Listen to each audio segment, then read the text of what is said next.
like I said, this is a really loose painting, which is kind of fun to do because I'm usually a pretty tight painter. So I didn't even dry this. Do you see how it's starting to bow a little bit?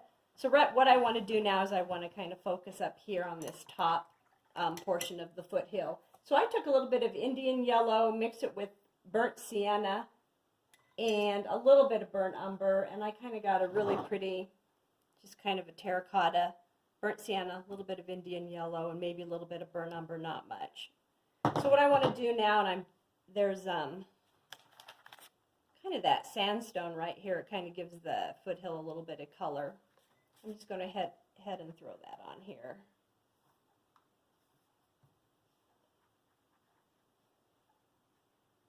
And there's a little bit down here. Again, I'm just being real loose. Just got to throw it up here. It had enough time to dry a little bit. It's just kind of down here.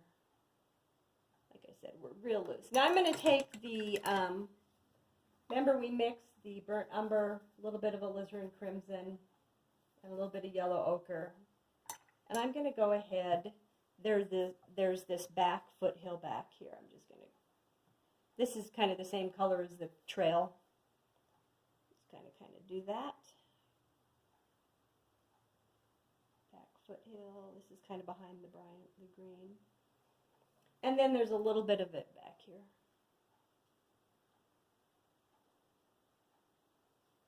And you see a little bit of it peeking behind here.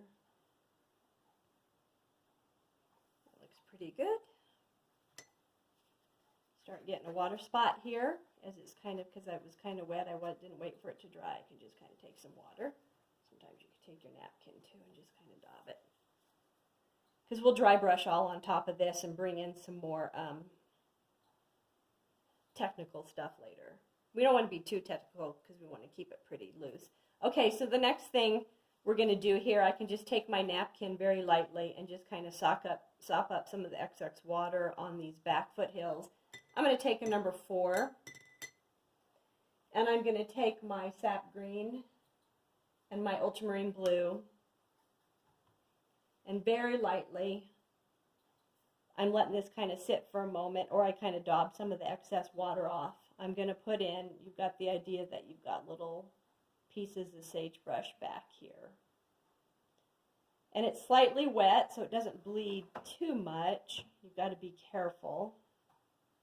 Just give the idea that you've got little sagebrush back there. That's kind of this area. And I'll go ahead and I'll put it on this one too.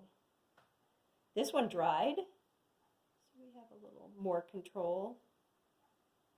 Or you can just kind of dot it. That looks good. Just kind of gives you the idea that you've got some little sagebrush. Now what I'm going to do, I'm going to take that real lime yellow that we mixed earlier when we did these undergrasses, and I'm going to go ahead, you've got these bushes right here. This is going to be the undertone of this bush.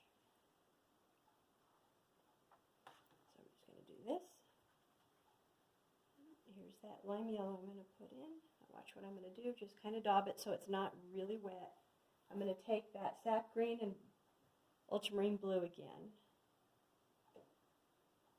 And I'm just going to very lightly, see contrast, light, dark.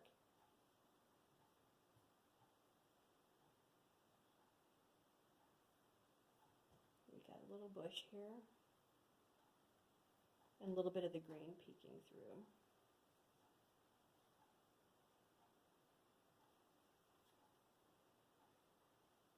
And when I dry it, I can come back and fine tune it. And I can fine tune this when it dries a little bit too. There's that bush there. And then what I'm going to do, I took that sagebrush color, which was cerulean blue, with a little bit of burnt umber and a little bit of sap green. And I'm just going to put in a little sagebrush color which is a gray, cerulean blue, and a little bit of burnt umber, a little bit of green. I should ideally wait for that bush to be dry, but I'm just going to kind of do that. That looks good. And then I'm going to take that sap green and ultramarine blue and just very lightly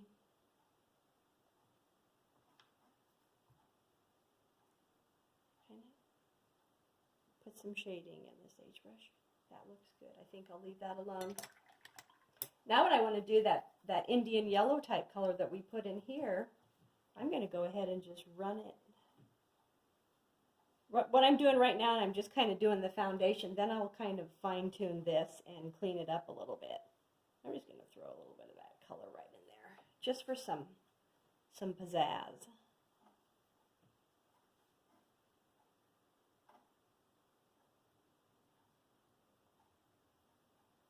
And I'm just going to kind of mess around here.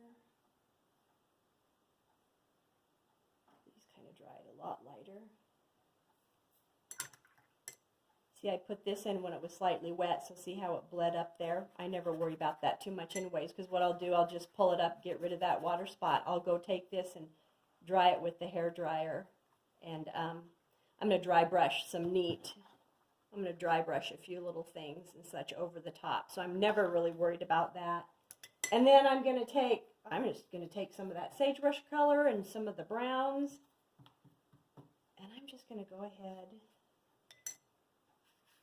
and add some interest to this base. This is down by the trail. I'm just going to kind of take my brush, pull it across here. It's real light, but just add a little bit of interest. I'm even going to take some of that lime color and just throw it down here on top of the initial color we had. Just kind of gives it a little bit of punch.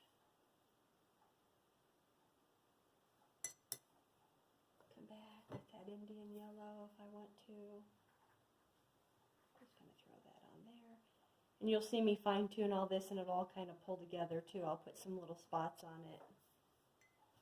Kind of look at this. Pull some of these together. Okay. We should be able to finish this up on the next lesson. I'll show you how you can dry brush. I'm going to go ahead and dry this with the hair dryer. You're going to see this go away. And then we're just going to dry brush some cool lines in here and then we'll be done.